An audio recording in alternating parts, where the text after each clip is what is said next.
तो देखिए बेटा इसमें जो टॉपिक है आप लोगों का, इसमें सेकंड पैराग्राफ कंप्लीट हो चुका था। इसमें आप लोगों ने देखा था कि जो सिविल डिसोबीडियंस मूवमेंट है, इसमें सबसे ज्यादा जो बढ़ चढ़कर भाग लेने वाले लोग थे वो इसमें नाम आता है बेटा पाटीदार ऑफ गुजरात, यानी कि जो गुजरात के पाटीदार थे, ठीक है, पाटीदार थे बेटा गुजरात के, और जाट ऑफ उत्तर प्रदेश के जो जाट थे बेटा, इन्होंने सिविल डिसोबीडियंस मूवमेंट में बढ़ चढ़कर भाग लिया था, ठीक है ना।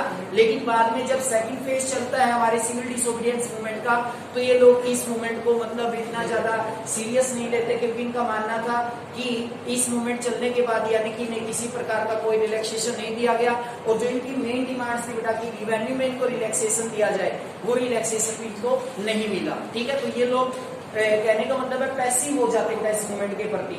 जब सेकंड फेज में 1931 में गांधी जी ने इसको दोबारा चलाया था, लेकिन आप लोग ध्यान रखिए बेटा, Patidar of Gujarat, Jat of Uttar Pradesh also participate in this movement very intensively, ठीक है ना। तो बड़े बढ़ चढ़कर इन लोगों ने भाग लिया था स्टार्टिंग में। आगे देखिए बेटा इसमें नेक्स्ट जो लास्ट पैराग्राफ जो दिया गया आप लोगों का, The poorer peasantry were not just interested in the lowering of the revenue demand। कहते हैं कि जो गरीब किसान थे वो नहीं चाहते थे कि उनके जो रिवेन्यू बेटा उनमें मतलब किसी प्रकार की कोई कमी की जाए।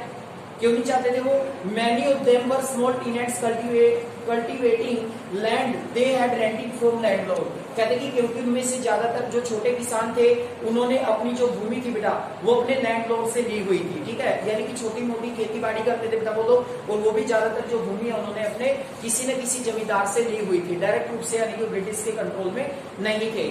They wanted the unpaid rent to the landlord to be remitted। They joined a variety of radical movement often led by the socialist and communist, apprehensive of raising issues that might upset the rich peasant and landlord।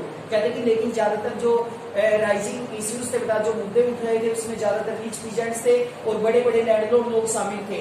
The Congress was unwilling to support no rent campaign in most places. कहते कि Congress party ने तो कई स्थानों पर बेटा campaign चलाया था, नो रेंट कैंपेन, ठीक है, नो रेंट कैंपेन चलाया गया था। बहुत सारे स्थान ऐसे थे जहां पर कांग्रेस पार्टी ने नो रेंट कैंपेन चलाया बेटा, यानी कि किसी प्रकार का कोई कैंपेन ना दे ब्रिटिश गवर्नमेंट को। So the relationship between the poor peasant and the Congress remain uncertain. कहते हैं कि इसी कारण से का जो रिलेशन थे गरीब किसानों के बीच में और कांग्रेस के बीच में वो अनसर्टेन रहे, वो अनिश्चित रहे। What about the business class? कहते हैं कि अब जो बिजनेस क्लास है उसके बारे में हम लोग बात करते हैं, उन्होंने मूवमेंट के प्रति रिएक्ट कैसे किया बेटा। बिजनेस क्लास यानी कि जो बिजनेस करने वाले लोग थे उनका रिएक्ट कैसा था सिविल डिसोबीडियंस मूवमेंट के प्रति। How did they relate to the civil disobedience movement? उन्होंने सिविल डिसोबीडियंस मूवमेंट को कैसे लिया? During the first world war Indian merchant and industries had made huge profit and become powerful. कहते हैं कि first world war के बाद जो इंडियन मर्चेंट थे बेटा और उद्योगपति थे उन्होंने काफी प्रॉफिट कमाया एंड बिकम पावरफुल, और वो काफी शक्तिशाली भी बन गए थे, काफी धनी बन गए थे, काफी पैसा उन्होंने अर्न किया। Keen on expanding their business, they now reacted against colonial policies that restricted business activities। कहते हैं कि अब उनके पास काफी पैसा था, काफी पावरफुल वो हो चुके थे, तो ऐसी कंडीशन में जो उनके विरोध में कोई ब्रिटिश गवर्नमेंट कोई पॉलिसी बनाती थी उसका भी वो लोग विरोध करते थे जमकर। They wanted protection against import of foreign goods and a rupee sterling foreign exchange ratio that would displace import। कहते हैं कि वो लोग चाहते थे बेटा कि उन्हें विदेशी व्यापार में भी प्रोटेक्शन मिलनी चाहिए, rupee sterling foreign exchange ratio that would displace import. कहते हैं कि इसके अलावा बेटा जो रुपी और स्टेलिंग में वो व्यापार करते थे उसमें भी वो किसी न किसी प्रकार का कंसेशन चाहते थे ताकि वो इंपोर्ट जो करते बेटा वो डिस्प्लेस ना हो, ठीक है ना, जो एक्सपोर्ट इंपोर्ट उनके द्वारा किया जाता था उसमें किसी प्रकार की कोई कमी ना आए। ये इंपोर्टेंट बनेंगे बेटा एनटीएससी स्टूडेंट्स के लिए, जो डेट वाले क्वेश्चन है यहाँ पर ध्यान देंगे। अब कुछ ऑर्गेनाइजेशन बनाएंगे अपने to organise business interest they from the Indian Industrial and Commercial Congress in 1920। Most important है बेटा Indian Industrial and Commercial Congress, Indian Industrial IICC के नाम से इसको जाना जाता है, इसमें IICC के नाम से 1920 में एक बिजनेस ऑर्गेनाइजेशन था। ये बिजनेस लोगों के हितों की रक्षा करने के लिए इन्होंने पहली बार अपना ऑर्गेनाइजेशन बनाया 1920 में। नाम था इस ऑर्गेनाइजेशन का, इसमें business Indian Industrial and Commercial Congress 1920 में बना। आगे देखिए और भी ऑर्गेनाइजेशन बनेंगे। And the federation of the Indian chamber of commerce and industry FICCI FICCI 1927 में बेटा FICCI ये बना 1927 में। ये भी बिजनेस वर्ग के हितों की रक्षा के लिए एक ऑर्गेनाइजेशन बनाया बेटा, इन्होंने एक संगठन बनाया अपना बिजनेस हितों की रक्षा के लिए 1927 में। led by prominent industries like Purushottam Das, Thakur Das, G.D. Birla, the industries attacked colonial control over the Indian economy and supported the civil disobedience movement when it was first launched। कहते कि इन group को lead करने वाले बेटा कुछ जाने माने उद्यमी थे, जिसमें नाम आता है बेटा पुरुषोत्तम दास, ठाकुर दास, G.D. बिरला। ठीक है, तो इनका नाम आपने सुना होगा G.D. बिरला। तो कुछ जाने माने प्रोमिनेंट प्रसिद्ध उद्योगपति थे बेटा, जिन्होंने इन ग्रुप को लैड करने का काम किया सिविल डिसोबीडियंस मूवमेंट के जब लॉन्च हुआ था पहली बार। They gave financial assistance and refused to buy to sell imported goods। कहते हैं यहाँ तक कि उन्होंने फाइनेंशियल हेल्प भी की बेटा, और यहाँ तक कि जो विदेशी वस्तुएं हैं उनको बेचना भी उन्होंने बैन कर दिया। Most businessmen came to see Swaraj as a time when colonial restricted on business would no longer exist and trade and industry would flourish without a constraint। कहते हैं कि बहुत सारे बिजनेसमैन तो ये मानते थे कि उन्हें वास्तविक आजादी तभी मिलेगी जब कॉलोनियल गवर्नमेंट बिजनेस जो क्लास है उसके ऊपर किसी प्रकार की कोई रोक टोक नहीं रखेगी। Trade and industry would flourish without concentrate, और व्यापार और जो उद्योग है वो फलना फूलना शुरू कर देंगे बगैर किसी ब्रिटिश गवर्नमेंट के इंटरफेयर के। But after the failure of the round table conference, लेकिन जो हमारे गोलमेज सम्मेलन हुए उनमें असफल होने के बाद business group were no longer unfortunately enthusiastic, they were apprehensive of the spread of militant activity and worried about prolonged disruption of business as well as a growing influence of the socialism among the younger member of the Congress। लेकिन बाद में उन्होंने कुछ militant activities को बढ़ावा दिया। जो militant activity विद्रोह की कुछ एक्टिविटी उनकी देखने को मिली जब, यानी कि जो राउंड टेबल कॉन्फ्रेंस थे बेटा, जब उसमें गांधी जी को असफलता मिली, तो कहीं ना कहीं ये जो ग्रुप था बेटा हमारा बिजनेस ग्रुप था, इसने भी कहीं ना कहीं सरकार के प्रति विरोध जताना शुरू कर दिया। The industrial working class did not participate in civil disobedience movement। कहते हैं कि जो इंडस्ट्रियल वर्किंग क्लास है उसने सिविल डिसोबीडियंस मूवमेंट में भाग नहीं लिया। Movement in a large number except in the Nagpur region as industries came closer to the Congress, workers stay aloof, but in spite of that some workers did participate in the civil disobedience movement, selectively adopting some of the idea of the Gandhi's program, like boycott of the foreign goods as profit of their movement against the low wages and poor working condition। कहते हैं कि गांधी जी के नेतृत्व में बेटा कुछ worker ऐसे भी थे जिन्होंने सिविल डिसोबीडियंस मूवमेंट में बढ़ चढ़कर भाग लिया। उन्होंने कुछ तरीके अपनाए गांधी जी के, जैसे बायकॉट ऑफ फॉरेन गुड्स, विदेशी वस्तुओं का बहिष्कार करना, as a part of their own movement low wages, यानी कि उनको जो कम वेजेस दी जाती थी उसके खिलाफ मूवमेंट उन्होंने किया, एंड पुअर वर्किंग कंडीशन, और जो काम करने की कंडीशन है वो पुअर थी वहां पर, उनके खिलाफ भी कुछ वर्कर्स है उन्होंने मूवमेंट चलाया था। There were strike by railway worker in 1930 and dock workers in 1932। देखो बेटा इसमें रेलवे वर्कर्स हैं, उन्होंने 1930 में हड़ताल की, जो डॉक वर्कर्स थे उन्होंने 1932 में हड़ताल की। इन 1930 thousands of workers in the Chota Nagpur tin mines wore Gandhi cap and participated in the protest rally and boycott campaign। कहते हैं कि 1930 में छोटा नागपुर की माइंस थी, जो वहां पर काम करने वाले हजारों वर्कर ने गांधी कैप डाली। गांधी कैप डालने के बाद उन्होंने एक तरह से गांधी जी का इस स्ट्रगल में योगदान दिया बेटा। बायकॉट कैंपेन को उन्होंने अपनाया, रैलियां उन्होंने निकाली। वर्दी Congress was reluctant to include worker demand as part of program of struggle, it felt that would alienate industry and divide the anti-imperial force। Another important feature of civil disobedience movement, एक यहाँ पर आएगा बेटा role of women.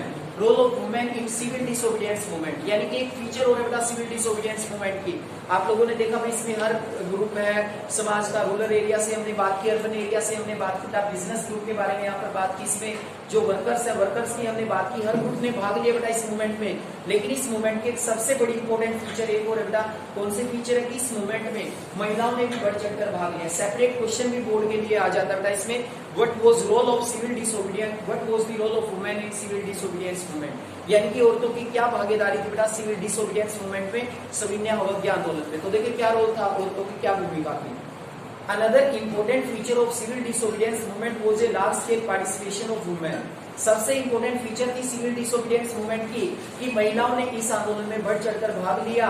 During Gandhi salt march, जब गांधी जी ने salt march की शुरुआत की, thousand of women came out of their home to listen to him, हजारों महिलाएं घरों से बाहर आई गांधी जी को सुनने के लिए।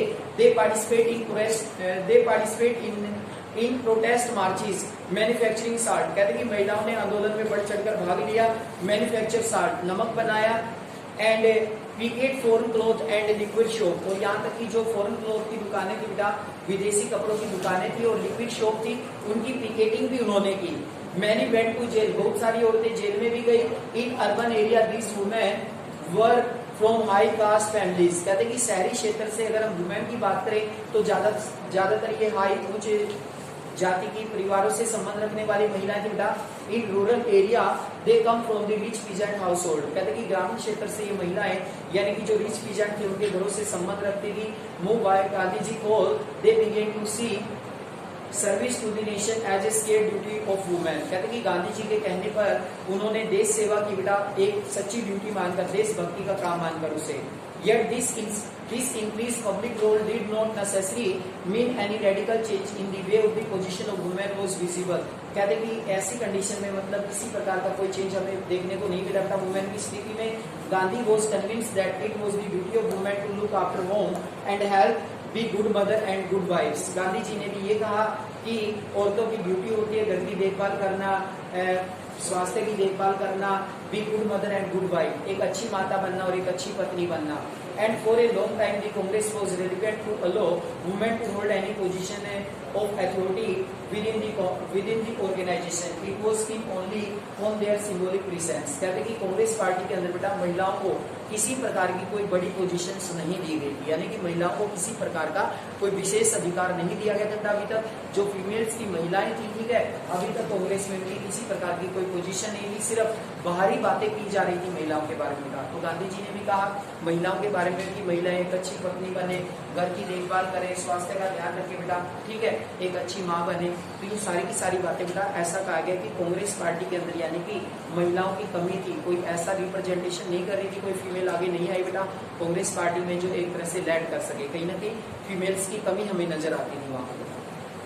तो ये था इसमें role of women in civil disobedience movement. तो सिविल डिसोबीडियंस मूवमेंट में महिलाओं की बहुत बड़ी भूमिका थी। गांधी जी ने जब मूवमेंट चलाया तो उस समय पर महिलाओं ने बढ़ चढ़कर आंदोलन में भाग लिया, नारेबाजी की, उन्होंने नमक बनाया, यहाँ तक कि वो गांधी जी को सुनने के लिए बाहर आती थी बेटा, जेल में गई, यातनाएं सहन की उन्होंने। तो सिविल डिसोबीडियंस मूवमेंट की सबसे मेन जो फीचर्स है, women also take part in this movement, यानी कि औरतों ने इस मूवमेंट में बढ़ चढ़कर भाग लिया बेटा इसमें, ठीक है। अब लास्ट टॉपिक है इसमें related to civil disobedience movement, the limit of civil disobedience movement, यानी कि जो सिविल डिसोबीडियंस है उसके ऊपर क्या सीमाएं लगाई गई थी, क्या लिमिट लगाई गई थी, क्या रोक लगाई गई थी सिविल डिसोबीडियंस मूवमेंट के ऊपर।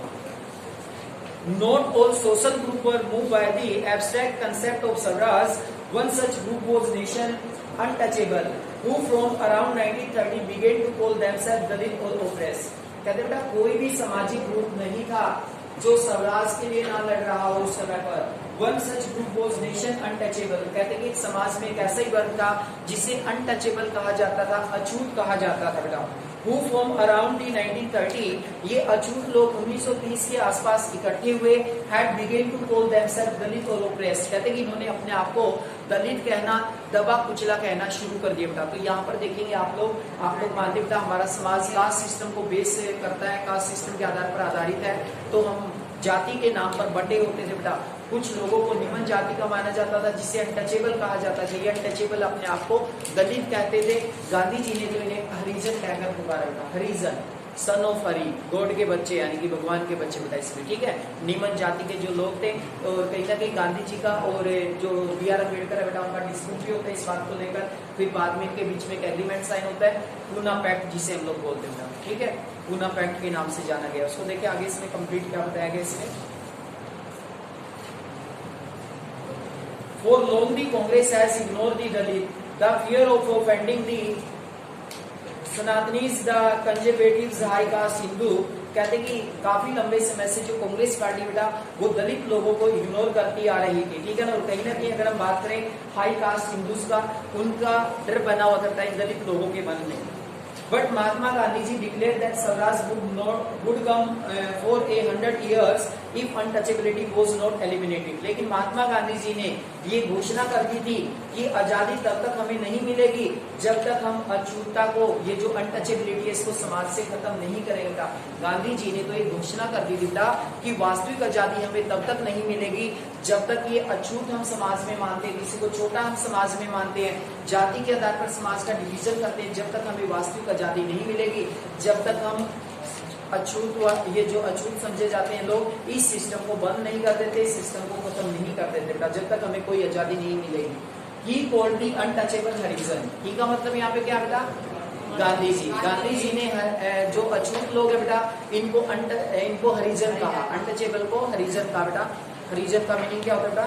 देखिए इसमें द चिल्ड्रन ऑफ गॉड, यानी कि भगवान के बच्चे, हरि के बच्चे। Organise satyagraha to secure them entry into temple and assist to public well tanks road and schools. पहले क्या होता था, जो अछूत समझे जाते थे उन लोगों के साथ बहुत ज्यादा भेदभाव होता था, ठीक है। उन्हें मंदिर में, स्कूल में या किसी अन्य प्लेसेस पर, जो पब्लिक प्लेसेस होते थे बेटा, वहां पर जाने की अनुमति नहीं होती थी। एक मंदिर प्रवेश आंदोलन में चलाया गया बेटा, टेम्पल एंटर मूवमेंट्स के नाम से, या एंट्रेंस मूवमेंट के नाम से इसको जाना जाता है, बी.आर. अम्बेडकर जी के द्वारा। 1930-35 के दशक में ना अछूत माना जाता था इन लोगों को। मंदिर में जाने पर रोक थीम के, किसी प्रकार का कोई धार्मिक अनुष्ठान होता था उसमें भाग लेने का अधिकार नहीं होता था। तो ऐसी कंडीशन में गांधी जी ने भी प्रयास किया कि जो इनके ऊपर रोक लगाई गई है इनको हटा दिया जाए। ऐसी रोक नहीं होनी चाहिए, सभी भगवान के बच्चे हैं, सभी को बराबर के राइट्स मिलने चाहिए। He himself cleaned toilet to dignify the work of the Bangi the sweeper। Sweeper कहते थे बेटा जिससे हम लोग, ठीक है, जो सफाई वाले होते बेटा, गांधी जी ने तो स्वयं टॉयलेट साफ की बेटा। उसने भंगी वाला जो काम होता है, ठीक है ना, एक तरह से जो स्वीपर वाला काम होता है उसको उसने अपनाया। And pressured upper caste to change their heart and give up the sin of untouchability. और गांधी जी ने अपर कास्ट से आग्रह भी किया कि वो अपने हृदय में परिवर्तन लाए और ये जो अछूत समझने वाला जो पाप है हम लोग जो करते हैं, किसी को अछूत समझकर हम लोग ये जो पाप करते हैं, इसको बंद करेगा। गांधी जी ने लोगों से ऐसा भी आग्रह किया। But many Dalit leaders were keen on different political solution of the problem of the community. They began organize themselves, demanding reserveship in the educational institution and separate electorate that would choose Dalit member for the legislative council। कहते कि लेकिन कुछ नेता थे जो दलित नेता थे, इसमें खासकर नाम जो आता है डॉक्टर बी.आर. अम्बेडकर जी का। कहते कि उन्होंने अपने आप को ऑर्गेनाइज किया और उन्होंने अपने राजनीतिक अधिकारों की भी मांग की। उन्होंने कुछ अपने लिए राजनीतिक अधिकार मांगे बेटा, और ये कहा कि ये जो भेदभाव होता है, जातिगत भेदभाव होता है, ऐसा भेदभाव नहीं होना चाहिए बेटा। स्कूल में, कॉलेज में, और जो लेजिस्लेटिव काउंसिल के जो इलेक्शन है बेटा, वहां पर भी उन्होंने अपने लिए कुछ रिजर्वेशन की मांग की। Doctor B R. अम्बेडकर जी का नाम आता है इसमें। अलग से सेपरेट इलेक्टोरेट की भी बात करते हो कि हमें अलग से चुनाव क्षेत्र दिया जाए, दलित लोगों को चुनाव लड़ने के अधिकार दिए जाए। They believe would resolve the problem of their social disability. Dalit participate in civil disobedience movement. Movement was therefore limited, particularly in Maharashtra and Nagpur region where their organization was quite strong। कहते हैं कि दलित लोगों ने बेटा civil disobedience movement में भाग लिया, लेकिन इन्होंने जो भाग लिया लिमिटेड लिया, सीमित मात्रा में लिया। कहते हैं कि जिसके कारण ये जो आंदोलन था बेटा सिविल डिसोबीडियंस मूवमेंट, कुछ पर्टिकुलर रीजन थे, जैसे महाराष्ट्र है, नागपुर है, वहीं पर ज्यादा स्ट्रॉन्ग मूवमेंट हमें देखने को मिला। Doctor B R. Ambedkar who organise the Dalit into the depressed class association in 1930। ये इंपोर्टेंट बनेगा बेटा आप लोगों का, depress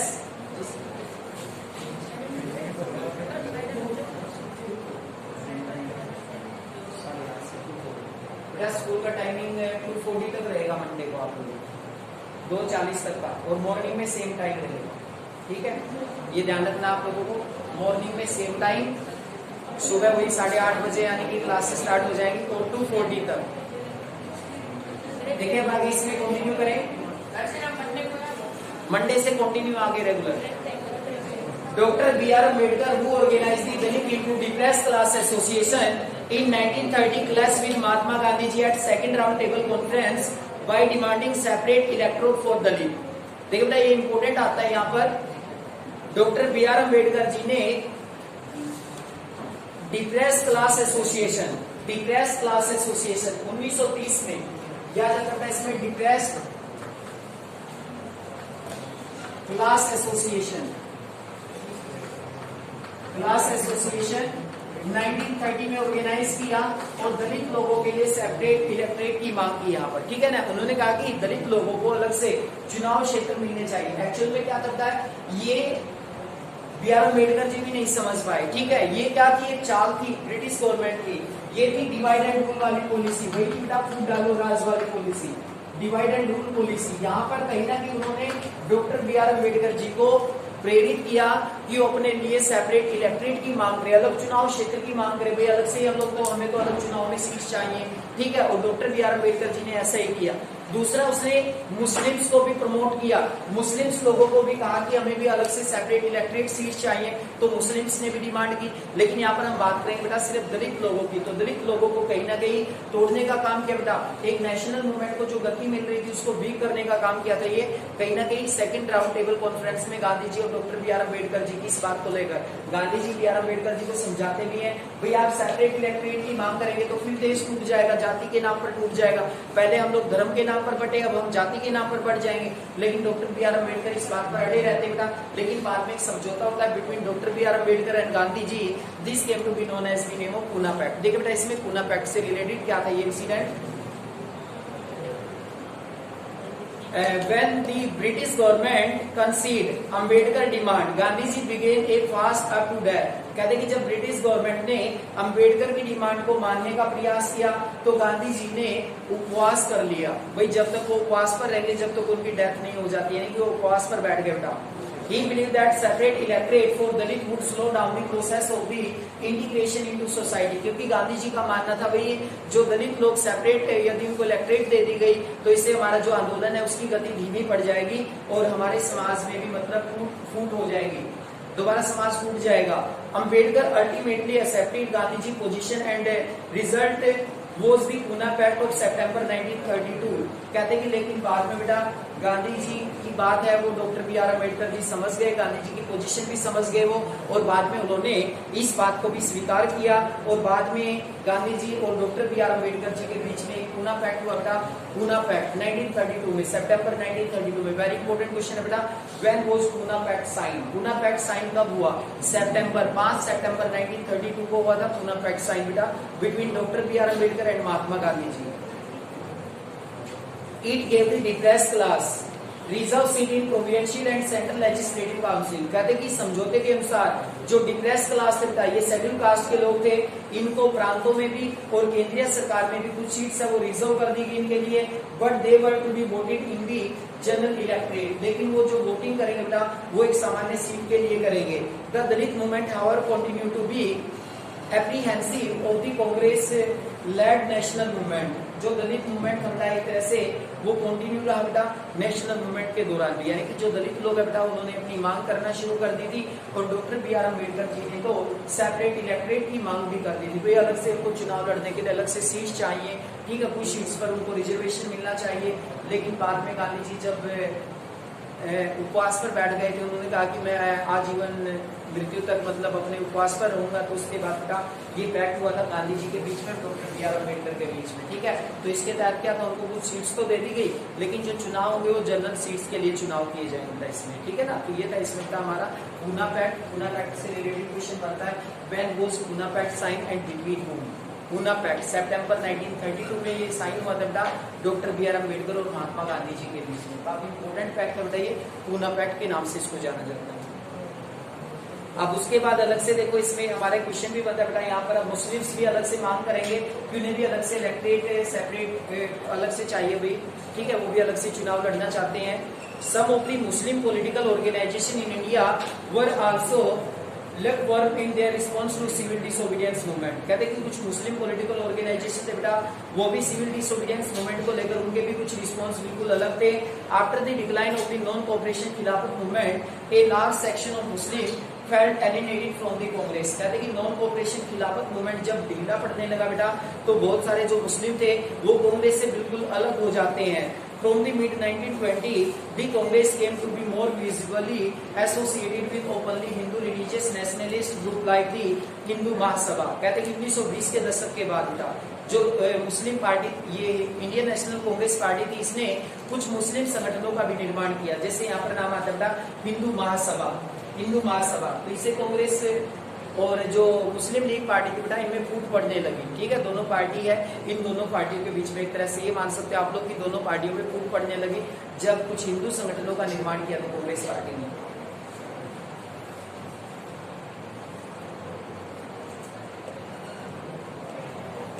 A relation between Hindus and Muslim, Roshan, each community organized religious procession with a militant favor, provoking Hindu-Muslim communal clash and riot in various cities। कहते बेटा हिंदू मुस्लिम के बीच में डिस्प्यूट बढ़ने लगे, आपसी हिंदू मुसलमानों का झगड़ा बढ़ने लगा।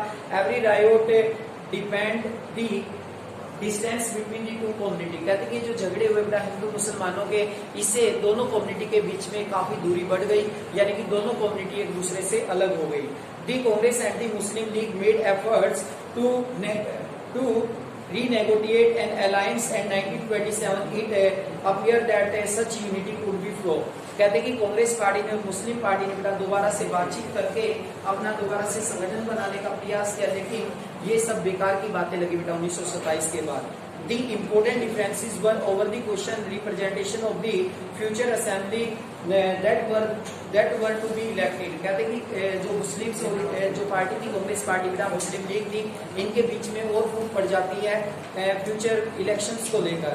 Mohammad Ali Jinnah, one of the leader of the Muslim League, was willing to give up the demand of separate electorate। was willing to give up the, कहते कि जो मोहम्मद अली जिन्ना थे बेटा जो मुस्लिम लीग के प्रमुख नेता थे, was willing to give up the demand of separate electorate if Muslims were assured reserved seats in the Central Assembly and representation in the proportion to the population of the Muslim dominated province Bengal and Punjab। कहते कि मुस्लिम league party के जो प्रमुख नेता थे बेटा मोहम्मद अली जिन्ना, कहते कि वो सेपरेट इलेक्टोरेट की मांग को त्याग सकते थे। गिव अप होता त्याग देना, वो त्याग सकते थे, लेकिन वो चाहते थे कि उनको सेंट्रल असेंबली में या फिर जो मुस्लिम डोमिनेटेड प्रोविंस है बंगाल और पंजाब, वहां पर उनको उनके अनुपात के आधार पर सीट मिलनी चाहिए। भाई मुसलमानों की संख्या पंजाब में और बंगाल में काफी थी बेटा, तो वहां पर उनकी संख्या के अनुपात के हिसाब से उनको सीट्स मिलनी चाहिए, ऐसी डिमांड रखी गई थी। इसके द्वारा मोहम्मद अली जिन्ना के द्वारा था, जो मुस्लिम लीग के प्रमुख नेता थे, जो मुस्लिम लीग को उन दिनों में लीड कर रहे थे। Negotiation over the question of representation continue, but all hopes of the resolution that issues all parties conference in 1928 disappear when M.R. Jaikar of the Hindu Mahasabha strongly oppose efforts at compromise। कहते कि लेकिन बेटा ये सब प्रयास हैं, ये तब विफल दिखाई दिए जब 1928 में disappear when M.R. Jaikar of the Hindu Mahasabha, कहते कि जो M.R. Jaikar थे हिंदू महासभा से, उन्होंने स्ट्रॉन्गली अपोज किया एफर्ट्स एट कॉम्प्रोमाइज। उन्होंने कहा कि अब हम किसी प्रकार का कोई कॉम्प्रोमाइज नहीं करेंगे, यानी कि मुस्लिम से बेटा वो अपने लिए सेंट्रल लेजिस्लेटिव असेंबली में या जो सेंट्रल गवर्नमेंट की बेटा उसमें अपने लिए कुछ सीट्स चाहते थे। तो इन्होंने डिमांड रखी कि भाई जहाँ पे मुस्लिम लोगों की संख्या ज्यादा है, मुस्लिम लोगों के अनुपात के आधार पर उनको सीट्स दी जाए, जैसे बंगाल का और पंजाब का। ठीक है, लेकिन जो हिंदू महासभा के नेता थे बेटा, ये नाम आता है इसमें M.R. जायकर के द्वारा। M.R. जायकर के द्वारा इस बात का स्ट्रॉन्गली अपोज किया गया और उसने कहा कि हम लोग किसी प्रकार का कोई कॉम्प्रोमाइज नहीं करेंगे, यानी कि हम मुस्लिम्स को अलग से कोई सीट्स नहीं देंगे। When the civil disobedience movement started, there was thus an atmosphere of suspicion and distrust between two communities। कहते हैं कि जब सिविल डिसोबीडियंस मूवमेंट स्टार्ट हुआ था, तो इन दोनों कम्युनिटी के बीच में आपसी संदेह और अविश्वास का भाव बना हुआ था। Alienated from the Congress, large section of Muslim could not respond to call for a united struggle। कहते कि कांग्रेस से अलग होने वाला मुस्लिम जो ग्रुप था उसने आंदोलन में बढ़ चढ़कर भाग नहीं लिया। Many Muslim leaders and intellectuals expressed their concern about the status of Muslim as a minority within India। कहते कि बहुत सारे मुस्लिम लीडर थे और बहुत सारे नेता थे, इनके आध्यात्मिक नेता थे, उन्होंने चिंता जताई कि हम लोग माइनॉरिटी में बेटा इंडिया के अंदर हमारी संख्या कम है। They fear that the culture and identity of minority would be submerged under the domination of Hindu majority।